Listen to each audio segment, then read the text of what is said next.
Rain has a way of slowing Kyoto down.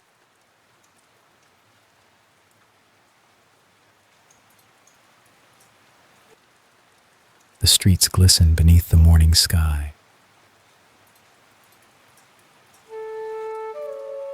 while the soft sound of falling rain echoes between centuries-old wooden buildings. Paper lanterns glow against the gray morning. Quiet temples sit undisturbed, and every step feels unhurried. There are no crowds, no traffic, no rush to be anywhere. Just the gentle rhythm of rain, and a city that's perfectly content to move at its own pace.